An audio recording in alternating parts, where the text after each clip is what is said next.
Tripura info news update. একদিনের সফরে আসা দেশের স্বরাষ্ট্রমন্ত্রীর কনভয়কে পাস দিতে গিয়ে চূড়ান্ত গাফিলতির প্রমাণ দিল ত্রিপুরা ট্রাফিক ও পুলিশ প্রশাসন। অভিযোগ, বেশ কিছুক্ষণ ধরে রোগী পরিবহনকারী অ্যাম্বুলেন্সগুলিকে আটকে রাখা হয়। একটি বা দুটি নয়, মোট ৩টি অ্যাম্বুলেন্সকে দাঁড় করিয়ে রাখা হয়েছিল বলে জানা গেছে। তাহলে কি সাধারণ মানুষের জীবনের কোনো মূল্য নেই?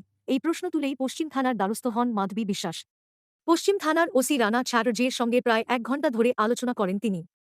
অভিযোগ অনুযায়ী বিষয়টি জানতে আরটিআই করার পরামর্শ দেন ওসি। পশ্চিম থানা থেকে বেরিয়ে গোটা ঘটনায় তীব্র ক্ষোভ প্রকাশ করে বিস্তারিত তুলে ধরেন মাধবী বিশ্বাস। নিউজ চ্যানেলের মধ্যে আমরা দেখলাম অমিত শাহজির কনভয় যাচ্ছে বিদুরগর্ত চমুনি দিয়ে, ওইখানে তিনটে অ্যাম্বুলেন্স একদম রাস্তার মিডিলে দাঁড়া করিয়ে কনভয় দিয়ে যেতে দেওয়া হচ্ছিল। যে পুলিশ ওইখানে কর্মরত ছিল, ডিউটিতে ছিলেন, ওই পুলিশ একদম অ্যাম্বুলেন্সের সামনে দাঁড়িয়ে আছেন। 3 মিনিটের উপরে ভিডিওটা। তা আমি এখানে আজকে পশ্চিম থানাতে আসলাম, ও স্যার ছিলেন রানা চ্যাটার্জি স্যার, উনি বলছেন ওইখানে কালকে যে ডিউটিতে যে পুলিশ অফিসাররা ছিলেন ওনারা নাকি এই শিডিউলটা আমাদের সাথে শেয়ার করতে পারবেন না। এখন এসডিপিও অফিসে গিয়ে আমি জানতে পারি বা আরটিআই করে আমাকে জানতে হবে ওইখানে পুলিশ অফিসার কারা ছিলেন ডিউটিতে।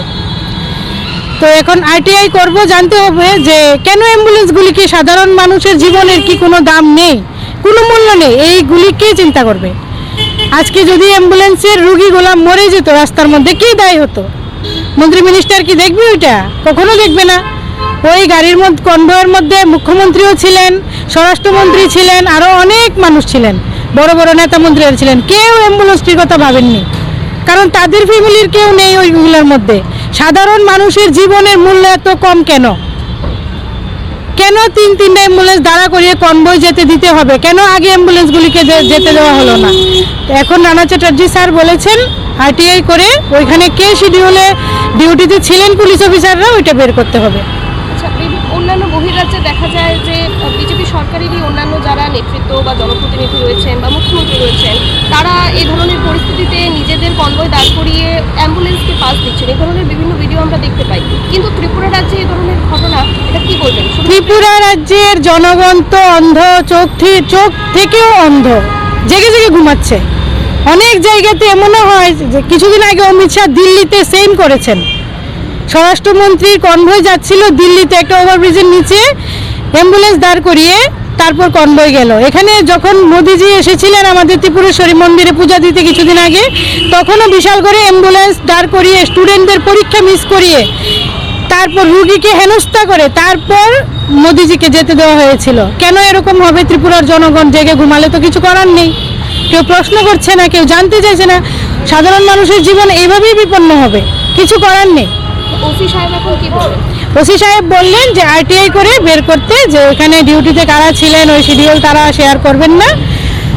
আরটিআইয়ের মাধ্যমে বা এসডিপিওর সাথে কথা বলে অ্যাপ্লিকেশন নোটিশ চিঠি লিখে জানতে হবে। আপনি কি চাইবেন এই ঘটনার পর? আমি আরটিআই করব।